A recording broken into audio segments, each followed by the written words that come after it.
আপনার হাগু আপনার সম্পদ, দয়া করে উহাকে অন্যকে প্রদর্শনের জন্য রাখিবেন না, নিজ দায়িত্বে পরিষ্কার করিবেন। মাঝারি আকারের সাইনবোর্ডে সাইন পেন দিয়ে বড় বড় অক্ষরে কথাগুলো লিখে দম নিল স্পর্শিয়া। এরই মধ্যে পিছন থেকে রিংটোন বাজা অবস্থায় ফোন হাতে ছুটে এলো আনন্দা। এই স্পর্শী, তোর ফোন! কথাটা বলে সামনের দিকে তাকাতেই হাঁ হয়ে গেল আনন্দা। ফোনের কথাটা তো ভুলে টয়লেটের দরজার উপর টাঙানো সাইনবোর্ডের লেখাগুলো পড়ে হাসতে হাসতে সেখানেই বসে পড়ল। পেট চেপে ধরে কোনো মতে বলল, এই স্পর্শী, এইসব কি উদ্ভট কথা লিখেছিস তুই? ভ্রু কুচকে অনন্দার দিকে কিছুক্ষণ তাকিয়ে রইল স্পর্শী। হাতের সাইন পেন দিয়ে অনন্দার মাথার উপর আলতো আঘাত দিয়ে বলল, হ, এইসব তো তোমাদের কাছে উদ্ভট লাগবেই, সত্য কথা বললেই তো দোষ। এই শোন, এইগুলো হলো বচন, স্পর্শীর বচন। খনার যেমন বচন ছিল তেমনি স্পর্শীরও বচন রয়েছে। নাক চোখ মুখ বুঝে হস্টেলের সবাইকে আমার বচনগুলো অক্ষরে অক্ষরে পালন করতে বলবি, নইলে কালকে ভার্সিটির মাঠে সেইটাকে অপমান করব। কত বড় খবিশের দল ভাবা যায়! এরা গোসল করতে গেলে এত এত পানি খরচ করে যেন মনে হয় জামাইয়ের থেকে মোহরানা পেয়েছে, আর টয়লেটে গেলে এত কিপটামি করে যেন জামাই যৌতুক হিসেবে পানি চেয়েছে। খবিশ কোথাকার! পুরো টয়লেটগুলোকে বিশ্রী ভাবে। ইস, ইয়াক, থু! এই শোনো, আজ থেকে এটা তোর দায়িত্ব। টয়লেটে যেই ঢুকবে বের হবে তারপরে তুই চেক করবি ভালো করে পরিষ্কার করেছে কিনা, ওকে? নাক সিটকালো অনন্দা। এরই মধ্যে পুনরায় ফোনের রিংটোন বাজতে স্পর্শী হাতে দিল, বলল, এই নে ধর তোর ফোন। এই নিয়ে 3বার ফোন দিয়েছে।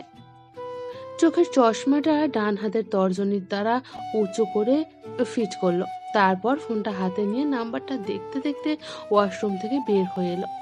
নাম্বারটা বেশ সহজে নাই লাগছে। রিসিভ করে কানে তুলে ভদ্রতার সহিত সালাম দিল। ফোনের ওই প্রান্তেও থেকে মিষ্টি ভাষী কোনো মেয়ের সালাম পেয়ে নড়ে চড়ে বসলো পরশ। পাভেল খাটের উপর বসে ফোনের দিকে একদম ঝুঁকিয়ে বসে আছে। লাউড স্পিকারে দেওয়ার পরেও এমনভাবে তাকিয়ে আছে যেন ফোনের মধ্যে ঢুকেই যাবে একেবারে। ভাইয়ের দিকে একবার তাকিয়ে গম্ভীর কণ্ঠে বলল, ওয়ালাইকুম আসসালাম। ভীষণ বিরক্ত হলো স্পর্শী। ফোন দিয়েছে, ঝটপট কথা বলবে তা না, থম মেরে বসে বসে উত্তর দিচ্ছে। মুখ কুঁচকে প্রশ্ন করলো, কে বলছেন, কি চাই? অস্বস্তিতে হাঁসফাঁস করতে লাগলো পরশ। রাগও লাগলো। এই মেয়েই তো বিকেলে মেসেজ করলো, অথচ নাম্বারটাই এখন আর চিনতে পারছে না। মেয়ে বিষয়টাকেই বরাবর এড়িয়ে চলে এসেছে পরশ, তবে পাভেল এই বিষয়ে ভীষণ এক্সপার্ট। ভাইকে নীরব থাকতে দেখে কোনোই দিয়ে গুতা দিয়ে কথা বলার জন্য বলল পাভেল। চোখ রাঙালো পরশ, তারপর ধীর আওয়াজে বলল, বিকালে মেসেজ দিয়েছিলেন আপনি? থমথম করে হাঁটতে হাঁটতে স্পর্শী জিজ্ঞেস করলো, কিরকম মেসেজ? পুনরায় অস্বস্তির জোয়ারে ভেসে গেল পরশ। কি বলা উচিত তার? প্রেগনেন্সির কথা, কিন্তু সেটা তো শুনতে কটু লাগবে। জীবনে এত এত ভাষণ দেওয়ার রাজনৈতিক নেতাও সামান্য একটা মেয়ের সাথে কথা বলতে গিয়ে কথা জড়িয়ে গুলিয়ে ফেলছে, গায়ের ঘাম ছুটিয়ে ফেলছে। ভাবতেই মুখ চেপে ধরল পাভেল। ভীষণ হাসি পাচ্ছে তার। ভাইয়ের হাত থেকে ফোনটা ছো মেরে নিয়ে বিছানার উপরে আয়েশ করে বসলো। স্পিকারের কাছে মুখ এনে তত্তর করে বলল, আপনি কি বাবুর আম্মু নাকি? আমরা বাবুর আম্মুকে খুঁজছি। শুনুন, বাবুর আম্মু আমি সম্পর্কে বাবুর কাকামশাই হই। এবার চিনতে পেরেছেন? তড়িৎ গতিতে দাঁড়িয়ে পড়ল স্পর্শী। তাহলে এটা সেই নাম্বার। অনেকগুলো অচেনা নাম্বারের মধ্যে খেয়াল ছিল না এর কথাটা। মেজাজটাই পুরো বিগড়ে গেল স্পর্শে। নাক মুখ বিরক্তিতে কুঁচকে পড়ল, ওই বেটা, এতক্ষণে সময় হলো কল করার? কেন আরো আগে করতে পারতি না? যে সময় মেসেজটা দিয়েছি ওই সময় কল করলে কি জাত যেত? তোর জন্য আজকে আমার বাজিতে হেরে গিয়েছি, 4 প্লেট ফুচকা মিস করেছি। এখন এসেছে বাবুর খোঁজ নিতে। তোর বাবুর ড্যাশও এখন নাই, বুঝেছিস? নষ্ট হয়ে গেছে। না না, অ্যাবর্শন করে ফেলেছি। উম, না না না না, ডেলিভারি হয়ে গেছে। শয়তান বেটা, তোর জন্য জীবনে ফার্স্ট আমি বাজিতে হারলাম। একদম কল করবি না। স্তব্ধ হয়ে ফোনের দিকে তাকিয়ে আছে পরশ, আর পাভেল তো পুরো ভ্যাবা চাকা খেয়ে গেছে।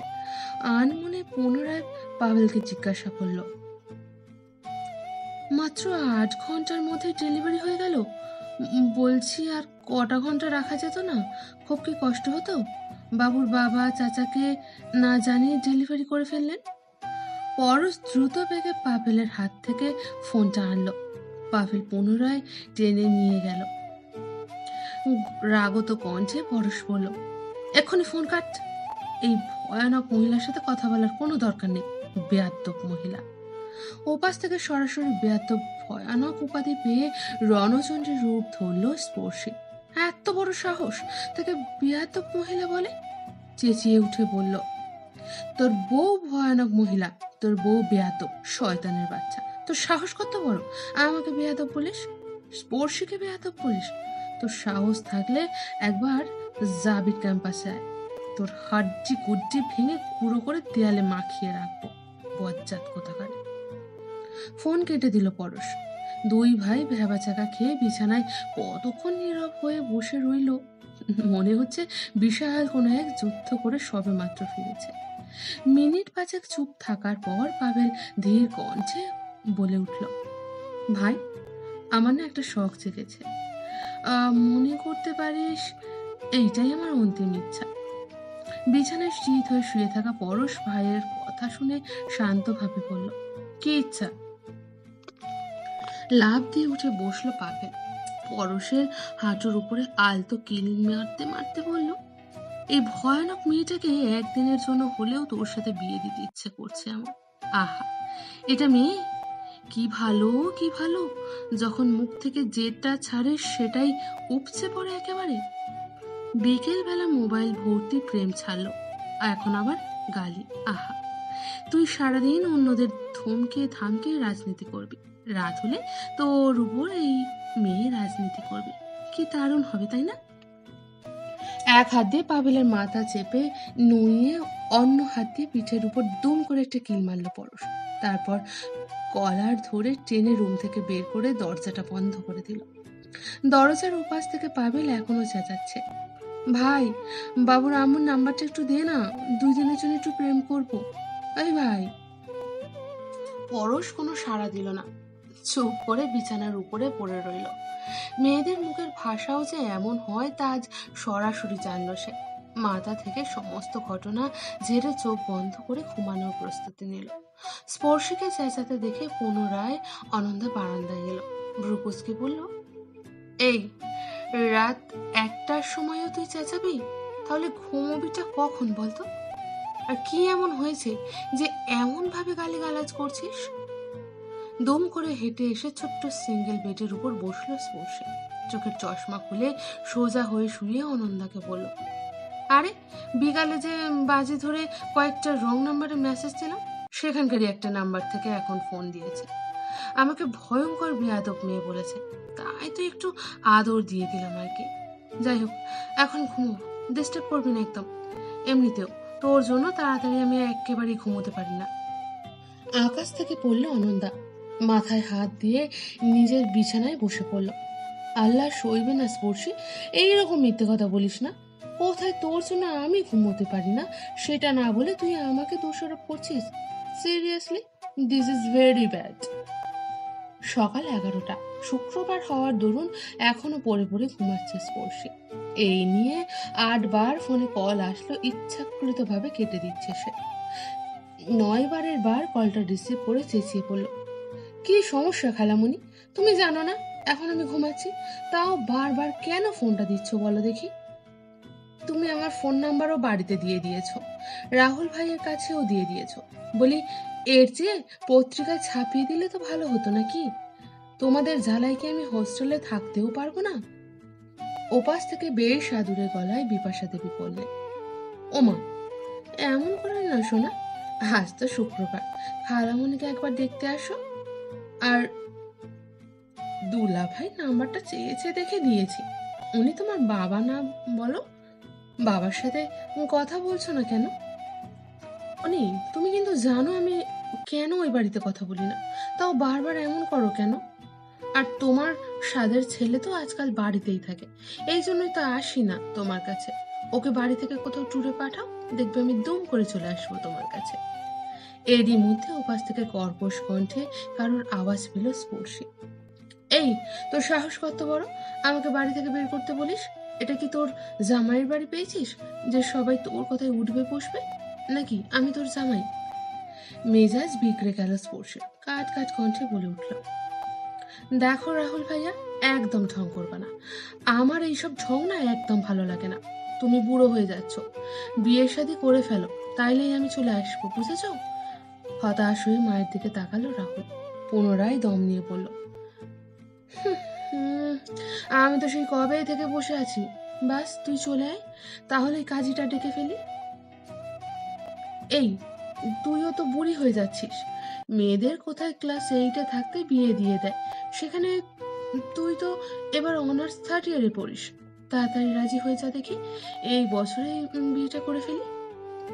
স্পর্শের নীরবতা পেয়ে পুনরায় বলল, আর হ্যাঁ শোন, আজকে আমি বন্ধুর বাড়িতে যাচ্ছি, পিকনিক আছে। আপনি দয়া করে বাড়িতে একটু পদধূলি দিয়ে যান ম্যাডাম। রাখছি বলে ফোনটা কেটে বিপাশার হাতে ফোন দিল রাহুল। থমথমে কণ্ঠে বলল, ও আজ এতটা বিগড়েছে শুধুমাত্র তোমার জন্য। কলেজের গণ্ডি পেরোনোর সাথে সাথেই বলেছিলাম তোমাকে বিয়ের কথা, শোনোনি তুমি। জাবিতে পড়তে দিয়েছো, তাও হোস্টেলে একা একা। যা ইচ্ছে করো তোমরা, বলেই হনহন করে ঘর থেকে বেরিয়ে গেল রাহুল। এই যে মশাই, রাস্তাটা কি আপনার বাপের, নাকি বিয়েতে যৌতুক হিসেবে পেয়েছেন? গাড়ির সাইডে সরান, নইলে একদম পা ভেঙে হাতে ধরিয়ে দেবো বলে দিচ্ছি।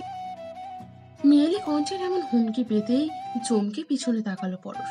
সামনের সিট থেকে পাবেল চিৎকার করে পরশকে বলল, ভাই, এটা বাবুর আম্মুর স্পেশাল কলার আওয়াজ না? কন হরিয়ে গাড়ি থেকে নেমে গেল পাভেল। সকালবেলা ঘুম থেকে উঠতেই পার্টির জরুরি কাজে ঢাকায় এসেছে পরশ শিকদার। বিলাসবহুল 3টি মাইক্রোর মাঝখানে গাড়িটিতে বসে আছে সে। সামনে ড্রাইভিং সিটে বসে ড্রাইভ করতে থাকা বডিগার্ডের পাশের সিটে বসে পাভেল। তাদের গাড়ির সামনের এবং পিছনের গাড়িটিতে 3জন করে মোট 7জন বডিগার্ড এবং দলীয় সদস্য রয়েছে। নবীনগড়ের এক নির্জন রাস্তায় আসতে সংযত কিছু কারণে সামনের গাড়িটি সাময়িক সময়ের জন্য থামানো হয়েছে। ফলস্বরূপ পরবর্তী গাড়ির দুটোই থামতে হয়েছে। এরই মধ্যে পেছন থেকে পরিচিত মেয়েলি কণ্ঠ শুনতেই নিজের দায়িত্বকে ভুলে লাফ দিয়ে গাড়ি থেকে নামলো পাভেল। আশেপাশে তাকাতেই দেখলো পেছনের গাড়ির পেছন থেকে কথাগুলো ভেসে আসছে। সেই কথাগুলো তর্কাতর্কির রেস ধরে সেই দিকে হাঁটা দিল পাভেল। বার কয়েক বারণ করলেও যখন পাভেল পরশের কথা শুনল না, তখন পরশও গাড়ি থেকে নেমে পাভেলের পিছু নিল। আমার কি দোষ? আমি কি ইচ্ছা কইরা গাড়ি থামাইছি নাকি? সামনে তো কতগুলো গাড়ি খাড়াই আছে, শোককে দেখেন না নাকি? বেশ রসিয়ে রসিয়ে কথাগুলো বলল 40 ঊর্ধ্বে এক রিক্সা চালক। তেতে উঠল স্পর্শে, স্কুটি থেকে নেমে হেলমেট খুলে রিক্সাওয়ালার সামনে গিয়ে বলল, একদম চোখ গেলে দেব। চোখ কি শুধু আপনারই আছে, আমার নেই? রাস্তার মাঝখানে বসে ঢং শুরু করছেন? মেয়ে লোক দেখলে সারা শরীর বেয়ে ঢং টপ টপ করে ঝরতে থাকে নাকি? অনন্দা স্পর্শীকে বারবার টেনে পিছনে নিয়ে যাচ্ছে এখান থেকে যাওয়ার জন্য, কিন্তু স্পর্শী এখনো রিক্সাওয়ালার সাথে তর্কে মেতে উঠেছে। আশেপাশে জনে জনে লোক জমে উঠেছে। পাভেল রাস্তার এক পাশে দাঁড়িয়ে ঘটনাটা বোঝার চেষ্টা করছে। স্পর্শী, চল এখান থেকে, ঝামেলা করার কোনো দরকার নেই। তেতে উঠল স্পর্শী, চেঁচিয়ে উঠে বলল, আমি ঝামেলা করছি? আর এই অসভ্য বুড়ো বেটাই যে আমায়। বলার আগেই ঠাস করে গালের উপর পুরুষালী একটা থাপ্পড় পড়ল। আকস্মাত আক্রমণে নিজেকে সামলাতে না পেরে স্কুটির উপর ওপর হয়ে পড়ল স্পর্শী। রাগে যন্ত্রণায় তাতে দাঁত পিষে সামনের দিকে তাকাতেই দেখলো কালো রঙের পাঞ্জাবি এবং জিন্স পরিহিত এক যুবক চোখ লাল করে তাকিয়ে আছে তার দিকে। অচেনা কোনো ছেলে আঘাত করেছে, এটা যত না তার আত্মসম্মানে লেগেছে, তার থেকেও এই মুহূর্তে আঘাতের যন্ত্রণাটা বেশি পোড়াচ্ছে তাকে। বলতে গেলে একদম কোনো শাসন কটুবাক্য ছাড়া স্বাধীনভাবে বড় হওয়া মেয়েটা হঠাৎ রাস্তায় দাঁড়িয়ে অচেনা কোনো যুবকের শাসনের শিকার হবে, সেটা সে ভাবতেই অজ্ঞান হওয়ার পালা স্পর্শী। আশেপাশে তাকিয়ে দেখলো ঠিক কতজন এই থাপ্পড়টা দেখেছে। তার এখন ঠিক কি করা উচিত? এই লোকটাকে আরেকটা থাপ্পড় মারা? তাহলে যদি পুনরায় এই লোকটা আবার তাকে থাপ্পড় মারে বা কিল ঘুষি মারে, তাহলে তাহলে সে আবার মারবে এই লোকটাকে। একে একে সে মারবে, লোকটাও মারবে, সে মারবে। এইভাবে তো রাস্তাটা রেসলিং স্টেজ হয়ে উঠবে নাকি? না না, এটা করা যাবে না। তাহলে বাস্তবিকভাবে তার ঠিক কি করা উচিত স্পর্শে? লজ্জা করে না নিজের বাবার বয়সী একটা লোককে এমন ভাবে অপমান করতে? পারিবারিক কোনো শিক্ষা নেই, হয়েছে তো মেয়ে, অথচ আচরণ করছো ছেলেদের মতো। ছেলে হওয়ার খুব শখ, তাই না? এই চাচা, আপনি যান এখান থেকে, রিস্কাওয়ালাকে উদ্দেশ্য করে বলল পরশ। মাথায় হাত পাকা চুলওয়ালা রিস্কাওয়ালা নিজের পান খাওয়া লাল দাঁতগুলোকে বিশ্রীভাবে এলিয়ে স্পর্শীর দিকে তাকিয়ে লালসার দৃষ্টিতে হেসে দিল। তারপর রিস্কা নিয়ে ছুটে গেল নিজের গন্তব্যে, যা স্পর্শী বাদে অগোচরে রয়ে গেল সকলে। পরশ পুনরায় রাস্তায় দাঁড়ানো লোকেদের উদ্দেশ্যে বলল, আপনারা দাঁড়িয়ে কি সিনেমা দেখছেন? যান, যে যা কাজে যান। পাভেল, গাড়িতে ওঠ। এদের মতো মেয়েরা শহরে লেখাপড়া করতে এসে নিজেদের ভিতটাকেই ভুলে যায়। বাবা মা, বয়স বৃদ্ধদের সম্মান তো দূর, অভদ্র মেয়ে কোথাকার। বলে পাভেলকে নিয়ে গাড়িতে উঠল পরশ।